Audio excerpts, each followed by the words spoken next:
जुलाई 2023 Lucy और vanilla घर के बाहर डेरा जमा के बैठे हुए हैं। और ये देखो बाहर निकलते ही लूसी झूमती भी आई है और कालू वनीला भी कह रहे हैं मेरे हाथ फेरो मेरे हाथ फेरो। इनका कंपटीशन होता है। वो जो पिछले घर में जहाँ पे ये लूसी मुझे मिली थी, जब मैं वहाँ शिफ्ट हुई थी तो लोगों ने बहुत रामायण महाभारत की, जिसके कारण मुझे वो घर छोड़ना पड़ा। और जब मैं इस घर में आई तो लोगों ने उनको मार के वहाँ से इन तीनों को भगा दिया। और अब कहते हैं वहाँ गली की सफाई होगी, शांति है, तो चलो ये मेरे पीछे यहाँ आ गए। यहाँ आते फिर रामायण हो गई। अब ये पड़ोसी और कहने लग गए ये यहाँ के तीनों कुत्ते बहुत फेमस पर्सनालिटी है। एक तरह से पता नहीं लोगों को ये और मैं ही क्यों दिखाई देती हूँ। और भी बहुत से स्ट्रीट डॉग्स हैं, मगर खैर क्या ही कर सकते हैं, जिनके दिमाग में जो बैठ जाए। अब ये पड़ोसी कहते हैं कि ये सुसु करते हैं, इनके सुसु में एसिड होता है जिससे पौधे जल जाते हैं। और जो ग्रीन वाला पर्दा है ना, ये पौधों पे लगाया हुआ, इस पे सुसु कर देते हैं, कार के टायर पे सुसु कर देते हैं। अब इनको कौन समझाए। वनीला कालू समझदार हो जाओ। ऐसा ही ओरी के साथ हुआ था। छोटी थी, गंदगी होती है, ये सोच करके इस छोटे से ओरी नाम के पप्पी जो लूसी की बेटी थी, इसको उठा करके बाहर फिकवा दिया था जब 3 महीने की थी।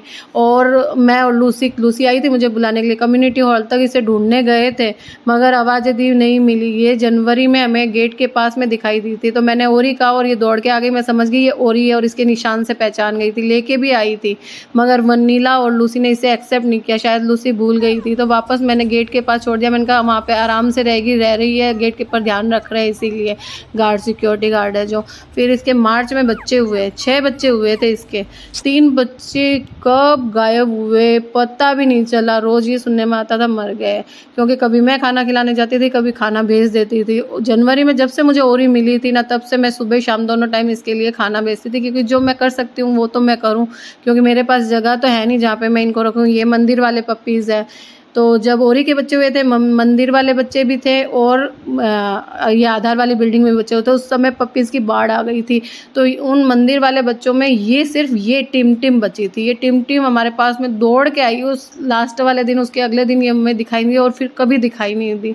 इन्हें बहुत संघर्ष करना पड़ता है जीने के लिए। इनका जीवन आसान नहीं है, और जो संघर्ष करके बच जाते हैं वो ही है ना पूरा जीवन जी पाते हैं। बाकी तो छोटे में ही पप्पीज़ मर जाते हैं, क्योंकि इतना आसान नहीं है। अब देखो ये आधार वाले बच्चे हैं, ये आधार वाली भूरी के बच्चे हैं, तो ये भी बहुत मतलब छोटे छोटे से थे ना, तब इसको भूरी को उठवा करके लोगों ने कहीं दूसरी जगह छुड़वा दिया, बच्चों से दूर। कई दिन तक तो ये कुछ गाड़ी के नीचे आकर के मर गए। ज़्यादातर तो ये गाड़ियों के नीचे ही मर जाते हैं उस वक्त, जब भी ये आधार में बच्चे होते हैं ना इनके। गाड़ी की तो बुरी सोचती है यार हम कहाँ जाए, हमारे लिए कोई जगह है क्या। सच में सोचेगी भी, क्योंकि सच में इनके लिए कोई जगह नहीं है क्या। ये वनीला के पास झाड़ू लगा रही हूँ।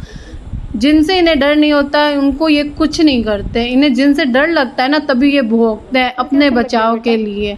और बाकी कुत्ते कोई काटने वाले नहीं होते हैं, ये भी आराम से जीना जानते हैं। अभी इनके पास इसके पास से लोग निकले, इसने कुछ किया, कुछ नहीं किया। एक बच्चा इसके पास से निकल रहा था, मैंने कहा डर क्यों रहा है। एक्चुअल में हुआ क्योंकि इसके साथ में जब इसके दोस्त और जा रहे थे ना, तो उनके हाथ में है ना बैट और डंडे थे। तो बैट और डंडों से कई बार लोगों ने इन्हें मारा है, पत्थर से मारा है। तो ये डरते हैं कि ये हमें मारेंगे, तो ये अपने बचाव में भौंकने लगते हैं। तो वो बच्चे को मैंने कहा, तो ये देखो ये पास से निकल रहा है, निकल गया ना, कुछ किया इसने, ये आराम से सोता रहा। ऐसे ही बाइक वाले भी है ना, इनके पास से बाइक निकालते इस तरह